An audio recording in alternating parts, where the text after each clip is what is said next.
are. If you put more water than you did mix, you're going to have real brittle bricks.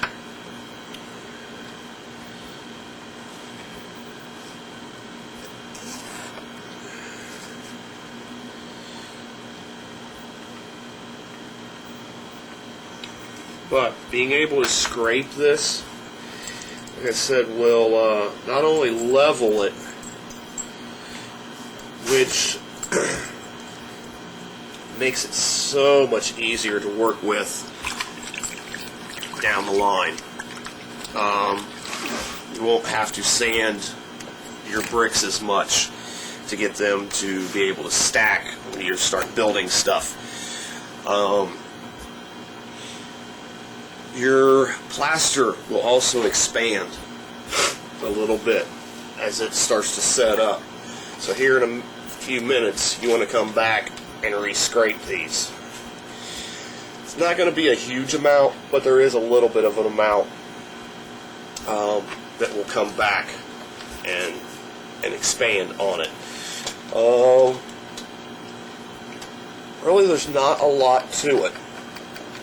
A lot of it is trial and error.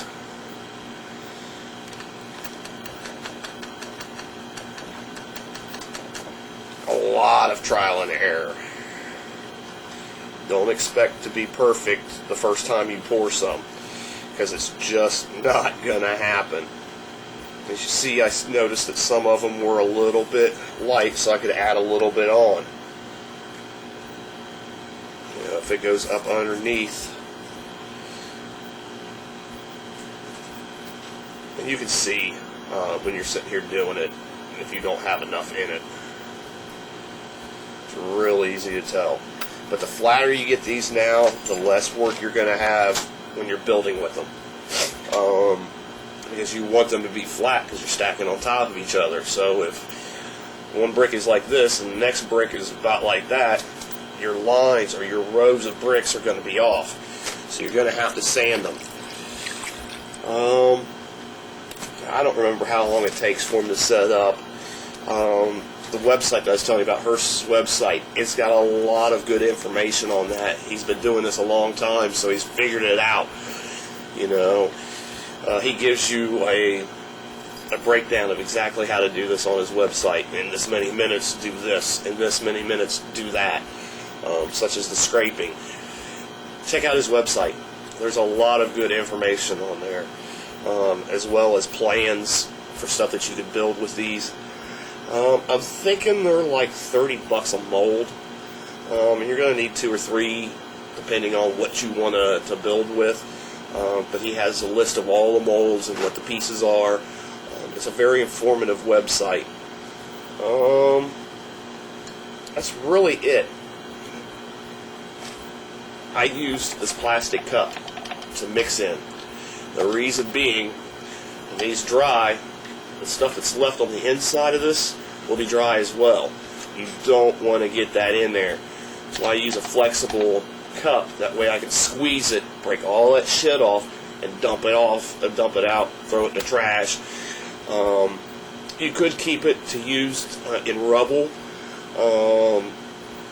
I guess if you're a pack rat and just have to keep every piece. I use a lot of when I'm making like city terrain, or like if I have a blast, I like to pour some of this into a plate real thin, let it dry, then I can break it up and use those pieces.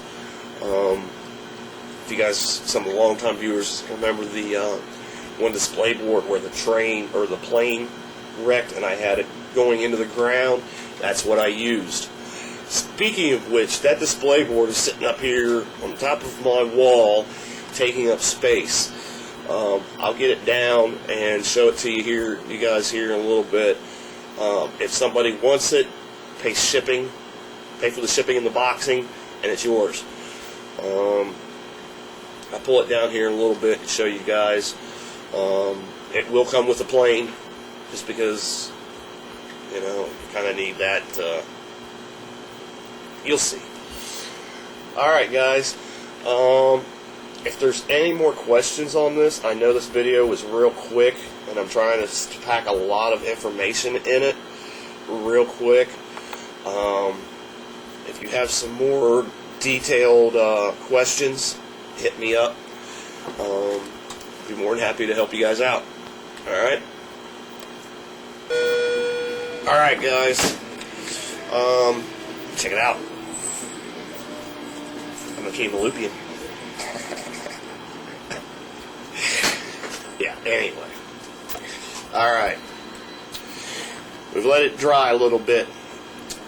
One way of telling is by the temperature. If it's real cold and a moist cold, it's not ready yet. These ones probably aren't ready, but what I like to do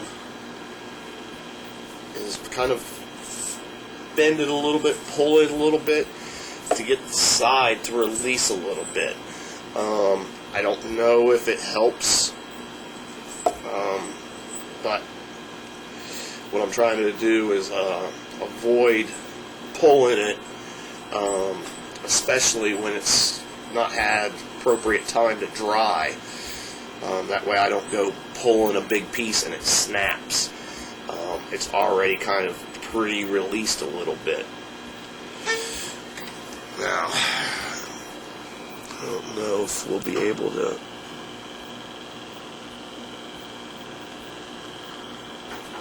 Alright, adjust. And it's not wanting to adjust. Hold on.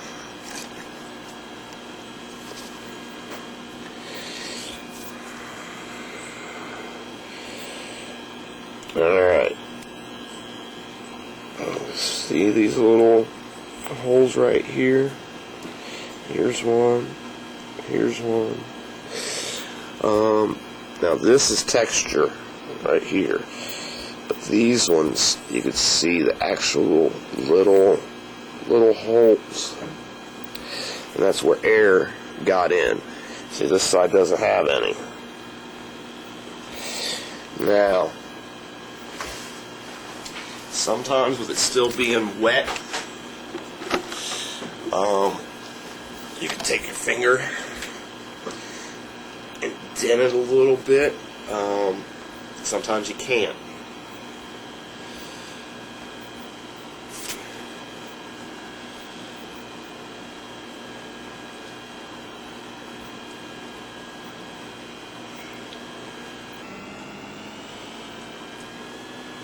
This is why I don't let it completely dry.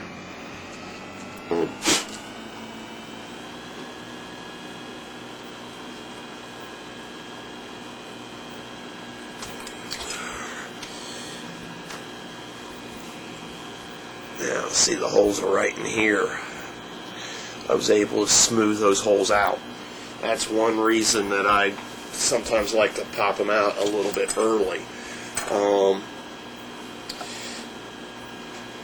It takes a lot of experience to get the pours right, to get just the right mixture of plaster and water,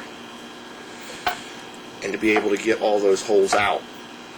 Now, on the Hearst site, he tells you to use these clear cups.